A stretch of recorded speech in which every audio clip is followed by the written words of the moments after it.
వస్తాను. ముందు నరసింహారెడ్డి గారు మాట్లాడని. ఎస్ నరసింహారెడ్డి గారు, సో ఒక పాయింట్ అయితే క్లియర్ గా ఉంది. ఇవన్నీ సంఘటనలు చూస్తుంటే బీజేపీ నిజంగానే సైలెంట్ మోడ్ లో ఉంది.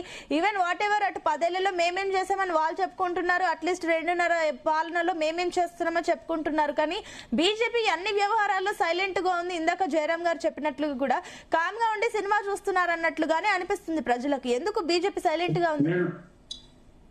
ముఖ్యంగా నేను ఇప్పుడు ఇక్కడ బీజేపీ తెలంగాణ వ్యాప్తంగా రైతు కోసాన్ని కల్లాల వైపు 8 మంది ఎంపీలు, 8 మంది ఎమ్మెల్యేలు, మాకుండే ఎమ్మెల్సీలు అందరు కలిసి కూడా కల్లాలలో వెళ్ళడం ఏదైతే చూసి బీజేపీకి వస్తున్న ఆదరణ చూసుకోలేక వాళ్ళు ఏం చేసిరు, ఏదో క్రియేట్ చేయాలి ప్రస్తుతానికి అని చెప్పి దక్షిణ తెలంగాణ, ఉత్తర తెలంగాణ ప్రాజెక్టులని కొత్తగా తీస్తున్నారు.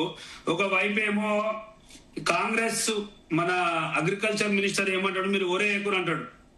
ఇంకో వైపు ఏమో ప్రాజెక్టులని రేవంత్ రెడ్డి తప్పుదారు పట్టిస్తుండు.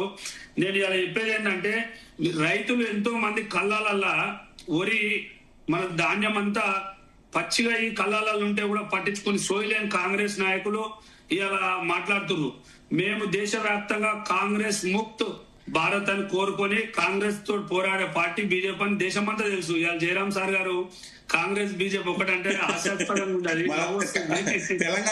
దేశంలో ఎవరైనా మీరు అంటే అయితే నేను చెప్తా. అయితే బీజేపీ ఏం చేసిందంటే లాస్ట్ 45 రోజులలో ఏం చేసిందో కొన్ని చెప్తా మీకు. ఫైనాన్స్ కమిషన్ ద్వారా 10,000 కోట్లు గ్రామ పంచాయతీలకు ఇవ్వడం జరిగింది. జగిత్యాల్, కరీంనగర్, మంచిర్యాల్ నేషనల్ హైవే 7,600 కోట్లు. అలాగే ఈ రాష్ట్ర వ్యాప్తంగా మున్సిపాలిటీలలో ఎస్టీపీల గురించి 3,500 కోట్లు ఇవ్వడం జరిగింది. అట్లే అర్బన్ ఛాలెంజ్ ఫండ్ అని 1,420 కోట్లు. అట్లే ఇండస్ట్రియల్ ప్రాజెక్టుల గురించి 9,400 కోట్లు. ఈ 45 రోజులలో సుమారుగా 30,000 కోట్లు, 30 నుంచి 40,000 కోట్లు సెంట్రల్ గవర్నమెంట్ ఫండింగ్ ద్వారా రాష్ట్ర ప్రభుత్వానికి ఇవ్వడం జరిగింది. ఈ రాష్ట్ర ప్రభుత్వం ప్రజలకు ఏం చేస్తుందో చెప్పాలి. నేను ఇన్ని నెంబర్లతో సహా చెప్తున్నాను. లాస్ట్ 45 రోజులలో ఇన్ని ఇచ్చింది. ఇవాళ కేంద్ర ప్రభుత్వం బుల్లెట్ ట్రైన్ ప్రకటించి హైదరాబాద్ హబ్ గా చేసి బుల్లెట్ ట్రైన్ ఇస్తే రేవంత్ రెడ్డి పోయి మైక్లలో ఏం చెప్తాడు, మేము ఇచ్చినామంటాడు. ఆయన ఎవరబ్బా బుల్లెట్ ట్రైన్? ఈయనకి ఇలా బుల్లెట్ ట్రైన్ ఇచ్చింది కేంద్ర ప్రభుత్వం, ప్రపోజల్ చేసింది కేంద్ర ప్రభుత్వం, డిపిఆర్ చేసింది కేంద్ర ప్రభుత్వం, చేసింది కేంద్ర ప్రభుత్వం. మైక్ల ముంగడు వచ్చి ఇగో నేనే చేసిన బుల్లెట్ ట్రైన్, నేనే తెప్పించిన అని చెప్తారు రేవంత్ రెడ్డి. ఇట్లుంటది ఆయనది. ఎవడో చేసిన దానికి నేనే చేసుకున్నా అని చెప్పుకున్నాడు కూడా. ఇది దౌర్భాగ్యమైన పరిస్థితి. ఎందుకంటే ఆయన చేసింది ఏం లేదు. సో ఇలా డైవర్షన్ పాలిటిక్స్, రైతులు ఇబ్బంది పడుతుర్రు, రిటైర్డ్ ఎంప్లాయీస్ కి పెన్షన్స్ చేయలేకపోతుర్రు. ఇవన్నీ డైవర్ట్ చేయనికే ఇవాళ కొత్త టాపిక్ తీసుకొచ్చి పెట్టిండు.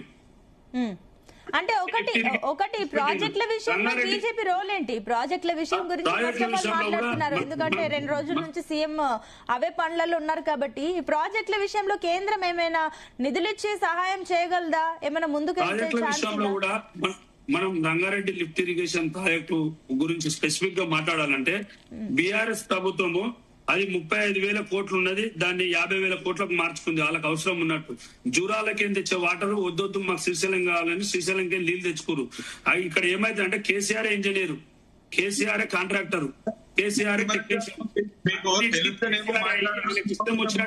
ఒక నిమిషం లక్ష్మీ నరసింహారెడ్డి గారు, ఒక నిమిషం. అంటే నరసింహారెడ్డి గారు కేసీఆర్ కాంట్రాక్టర్, కేసీఆర్ ఇంజనీర్ అంటే శాంక్షన్ చేసినప్పుడు కేంద్రానికి తెలీదు అన్ని ఒకరే చూసుకుంటున్నారు, మరి ఇవ్వద్దు అని చెప్పేసి గట్టి రూల్స్ పెట్టాల్సింది కదా. పర్ఫెక్ట్ డిపిఆర్ ఇచ్చి పర్ఫెక్ట్ ఎన్వైరన్మెంటల్ క్లియరెన్స్ తీసుకుంటే అది నేషనల్ ప్రాజెక్ట్ కింద పడే అవకాశం ఉంది. కాకపోతే దుందుడుగు చర్యలతోటి ఎవరు ఇష్టం వచ్చినట్టు వారు పెద్ద ప్రాజెక్టులు, 1,000 కోట్ల ప్రాజెక్టులు వాళ్ళకి ఇష్టం వచ్చినట్టు పేపర్ మీద గీతలు గీసుకొని మార్చుకొని ఉండదు కదా. అది పెద్ద ప్రాజెక్ట్ ఏంటి ఒకసారి క్లారిటీ ఇవ్వండి. ఏ పెద్ద ప్రాజెక్ట్ గురించి మాట్లాడుతున్నారు మీరు? మన రంగారెడ్డి లిఫ్ట్ ఇరిగేషన్ కానీ మన ఏ ప్రాజెక్ట్ అయినా సరే కానీ పోతున్నాడు నరసింహారెడ్డి గారు. మీరు వినాలే, జూరాల ప్రాజెక్టు దగ్గర 1.5 టీఎంసీల రోజుకు ఎత్తి ఏదైతే లిఫ్ట్ ఇరిగే 13 రంగారెడ్డికి వినియోగించుకోవాలో అంత నీటి లభ్యత అక్కడ లేదని central water commission central water board central CWC meeting పిలిస్తే కూడా రాకుండా కేసీఆర్ ఇంట్లో కూర్చొని బిజీ ఉందని చెప్పి ఓకే ఓకే మీరు చెప్పిన పాయింట్ కన్సిడర్ చేయొచ్చు. ఒక నిమిషం లక్ష్మీ నరసింహారెడ్డి గారు, ఒక నిమిషం మీరు వ్యాలిడ్ పాయింట్ చెప్పారు. ఒక నిమిషం దాని గురించి క్లారిటీ తీసుకుందాం. నరసింహారెడ్డి గారు మీరన్న పాయింట్ కన్సిడర్ చేయొచ్చు, but at the same time Jurala దగ్గర కూడా నీటి లభ్యత లేదు కదా. ఇట్లాంటి నేషనల్ ప్రామినెన్స్ ఉన్న ప్రాజెక్టుల మీటింగ్స్ అయినప్పుడు, కృష్ణా వాటర్ బోర్డు మీటింగ్ అయినప్పుడు, సిడబ్ల్యూసి ఈ వాటర్ బోర్డు మీటింగ్ అయినప్పుడు కనీసం కేసీఆర్ ఆడ పోయి మన వాయిస్ కూడా వినిపించలే, ఫామ్ హౌస్ లో వండుకుండు. ఇది కాదంటారా? నిజం కాదా ఇది? మనకని చెప్తారు అన్నగారు. పాలమూరుకు 60% కృష్ణా జలాలు అందాలనే అని బ్రిజేష్ ట్రిబ్యునల్ ముందర ఎవరు మాట్లాడినండి? నువ్వు మాట్లాడినావు పోయి, లేకపోతే బీజేపీ మీటింగ్ పిలిచినప్పుడు మీటింగ్ నేను ఏమంటున్నా కదా, ముఖేష్ కుమార్ ముందర మీటింగ్ లో పోకుండా కావాలంటే తీసుకోకుండా ఆయన పాయింట్ కంప్లీట్ చేయండి. మళ్ళీ వస్తాను నేను మీ దగ్గరికి, మీ పాయింట్ క్లియర్ గా వింటాను. ఒక నిమిషం ఇంటరప్ట్ అవ్వకండి, ఆయన చెప్పండి, తర్వాత వస్తాను నేను మీ దగ్గరికి. నరసింహారెడ్డి గారు మీ పాయింట్ కంక్లూడ్ చేయండి. ఇప్పుడు ఏదైనా ప్రాజెక్టు నేషనల్ గవర్నమెంట్ నుంచి ఫండింగ్ రావాలంటే దానికి సర్టన్ గైడ్ లైన్స్ ఉంటాయి. ప్రాపర్ డిపిఆర్ ఉండాలి, ప్రాపర్ ఎన్వైరన్మెంటల్ క్లియరెన్స్ ఉండాలి. ఏది లేకుండా తొందరపాటుగా కేసీఆర్ అప్పుడున్న ప్రభుత్వము ఆయనకి ఇష్టం వచ్చినట్టు చేసుకుంటూ సెంట్రల్ గవర్నమెంట్ ఫండింగ్ రావాలంటే గైడ్ లైన్స్ ఫాలో కావాలి. ఇవాళ regional ring road central government fund ఇస్తలేదా? ఇస్తుంది. పూరా ఫండింగ్ సెంట్రల్ గవర్నమెంట్ ఫండ్ తోటి రీజనల్ రింగ్ రోడ్ కడుతుంది. సెంట్రల్ గవర్నమెంట్ పదాన్ని సెంట్రల్ గవర్నమెంట్ ఇస్తలేదు అనేది ఏదైతుందో మనం ప్రాపర్ గా గైడ్ లైన్స్ ఫాలో అయ్యి మనం డిపిఆర్ ఇస్తే ఖచ్చితంగా సెంట్రల్ గవర్నమెంట్ డబ్బులు ఇస్తుంది. ఎందుకు ఇవ్వదు? ఓకే ఒక నిమిషం అండి నరసింహారెడ్డి గారు, మీ పాయింట్స్ కి నేను క్లారిటీ తీసుకుంటాను. ఒక నిమిషం క్లారిటీ తీసుకుంటాను. లక్ష్మీ నరసింహారెడ్డి గారు తొందరగా మీ పాయింట్ కంక్లూడ్ చేయండి. లింగం యాదవ్ గారు వెయిట్ చేస్తున్నారు, చెప్పండి. ఏమంటున్నాడంటే నరసింహారెడ్డి ఏదైతే మాట్లాడుతున్నాడో అక్కడ జూరాల దగ్గరకి వెళ్ళి శ్రీశైలం తీసుకుపోతున్నారంటే మీరు తెలుసుకోండి, సాంకేతికంగా సిడబ్ల్యూసి ఏం చెప్పిందంటే అక్కడ నీటి లభ్యత లేదు కాబట్టి శ్రీశైలానికి తీసుకుపోవడం జరిగింది. నెంబర్ 2, మేము బీజేపీ వాళ్ళము ఈ తెలంగాణకు 30,000 కోట్లు ఇచ్చినాము, 40,000 కోట్లు ఇచ్చినాము అని చెప్పి ఏ పథకాలకు బుల్లెట్ ట్రైన్ ఇంకేందో మొత్తం చెప్తివి, జూలంతా చెప్తివి. ఈ తెలంగాణకి వెళ్ళి ఢిల్లీకి చెప్పలేదు. మళ్ళీ రేవంత్ రెడ్డి గురించి చెప్పిన అన్నారు ఇద్దరు. ఒక్క నిమిషం ఆగండి లక్ష్మీ నరసింహారెడ్డి గారు, మీ పాయింట్ నాకు అర్థమైంది. నేను కూడా అదే పాయింట్ నేను చెప్పాను. ఒక నిమిషం ఆగండి, ఒక నిమిషం లక్ష్మీ నరసింహారెడ్డి గారు, ఒక నిమిషం నేను మళ్ళీ మీ దగ్గరికి వస్తాను. లింగం యాదవ్ గారు, సో ఏంటి ఇద్దరు కమెంట్స్ పైన ఇందాక మీ పాయింట్స్ కూడా వచ్చాయి కాబట్టి ఒకసారి క్లారిటీ ఇవ్వండి. అండ్ ఇంకొకటి మీరు అన్నారు కదా ఈ 10 ఏళ్లలో ప్రాజెక్ట్స్ వాళ్ళు పెండింగ్ లో పెట్టేశారని. ఈవెన్ నేను ఇందాక కూడా అదే అడిగాను, 40 ఏళ్లలో అప్పుడు కూడా ప్రాజెక్టులు పెండింగ్ లో ఉన్నాయి కదా, మరి మీ టైంలో మీరు కూడా వేటిని కంప్లీట్ చేయలేదు, మీరు కూడా పెండింగ్ పెట్టేసే వెళ్ళిపోయి వేరే ప్రభుత్వం వచ్చిన సిచ్యువేషన్. ఏం చెప్తారు మరి? సునీత గారు, మనం ముందుగా అర్థం చేసుకోవాలి, ఉమ్మడి ఆంధ్రప్రదేశ్ లో అన్యాయం జరిగిందనే కదా తెలంగాణ కోసం కొట్లాడింది. ఆ మాత్రం కూడా కనీసం అవగాహన జరిగిందంటే ఆ టైంలో కాంగ్రెస్ ఉన్నప్పుడు కూడా అన్యాయం జరిగిందని ఒప్పుకుంటున్నారు తెలంగాణ రాష్ట్రానికి. నేను అదే చెప్తున్నాండి, భూమి పుత్రులు పరిపాలించాలనే కదా, మా రాష్ట్రం వస్తే స్వరాష్ట్ర పాలకులు అయితేనే మాకు న్యాయం జరుగుతుంది అనేది ఉద్దేశంతో ఉంటే కదా ఆనాడు నీళ్లు నిధులు నియామకాల కోసం తెలంగాణ రాష్ట్రాన్ని తెలంగాణ ప్రజలే పరిపాలించుకోవాలనే ఉద్దేశంతో ఉంటే కదా తెలంగాణ రాష్ట్రం కోసం కొట్లాడితే తల్లి సోనియా గాంధీ గారు కాంగ్రెస్ పార్టీ వీళ్ళ త్యాగంతో తెలంగాణ ఏర్పడింది. తెలంగాణ ఏర్పడిన తర్వాత 10 ఏళ్లు నువ్వు ఏం చేసినావు చెప్పు కదా. నీకు అధికారం ఇచ్చారు ప్రజలు, 10 ఏళ్లలో నువ్వు తెలంగాణను మార్చాం అనుకున్నారు, కానీ ఇవాళ అప్పుల కుప్పంగా అప్పుల రాష్ట్రంగా మార్చినావు కదా. 7 లక్షల కోట్ల అప్పులు చేసినావు కదా. ఇవాళ నువ్వు ఈ దోచుకొని తెలంగాణ ప్రజల కష్టార్జితమైన సొమ్ముని దోచుకొని దాచుకుర్రు. ఆ వాటాల పంచాయతీలు వస్తున్నాయి. ఇవాళ మనం ప్రజలందరూ చూస్తున్నారు కదా, మీరందరూ మాట్లాడలేదా? ఇవాళ ఎట్లా వీళ్ళ ఆస్తులు ఎట్లా పెరిగినాయి? 2014 ముందు కల్వకుంట్ల కుటుంబ ఆస్తులు ఎంత, ఇవాళ ఆస్తులు ఎంత, ఎక్కడి నుంచి వచ్చినాయి? ప్రజలు ఈ డబ్బంతా ఎక్కడి నుంచి వచ్చిందండి? నేను దాని గురించి మాట్లాడండి. వాళ్ళ ఆస్తుల గురించి పక్కన, వాళ్ళ పర్సనల్ గురించి పక్కన, ఎందుకంటే చాలా సార్లు చర్చల్లో మాట్లాడడం, వాళ్ళ పర్సనల్ ఆస్తుల గురించి పక్కన పెట్టినా ఈవెన్ తెలంగాణ రాష్ట్ర ఆదాయం కూడా పెరిగింది కదా.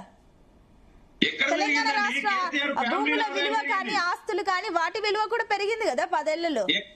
సునీత గారు, ఎక్కడ ఎవరి ఆస్తుల విలువ పెరిగిందండి? కేసీఆర్ కల్వకుంట్ల కుటుంబ ఆస్తులు పెరిగింది, కేసీఆర్ కుటుంబ ఆస్తులు పెరిగినాయి. వాళ్ళ అఫిడవిట్ లో మీరు చూడండి, 2014లో వాళ్ళ ఆస్తులు ఎంత అఫిడవిట్లు ఇచ్చిర్రు, ఎలక్షన్ అఫిడవిట్ల.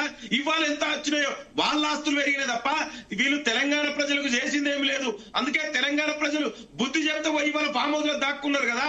బయటకు వచ్చి ప్రజలకు ముఖం చూపించే దమ్ము లేక కదా కేసీఆర్ ఇవాళ ఫామ్ హౌస్ సరే అఫిడవిట్ల గురించి మాట్లాడితే ఇంకా దాని గురించి ఎందుకులేండి, అవన్నీ జెన్యున్ గా ఉన్న పక్కన పెట్టేద్దాం, ఆ విషయాల గురించి డిస్కస్ చేయాల్సిన అవసరం కూడా లేదు, ఎందుకంటే అది నాకు సత్యం అందరూ తెలిసింది. కానీ ఒకటి నిగమ్ యాదవ్ గారు, మీరు ఒక పాయింట్ చెప్పండి. ఈ 2.5 సంవత్సరాల్లో 10 ఏళ్లకి 2.5 ఏళ్లకి కంపారిజన్ చేస్తున్నారు కాబట్టి మీ పాయింట్ ఆఫ్ వ్యూ ఏంటి? 2.5 సంవత్సరాల్లో కాంగ్రెస్ ఏం చేసింది ఒకసారి మీ క్లారిటీస్ ఇవ్వండి.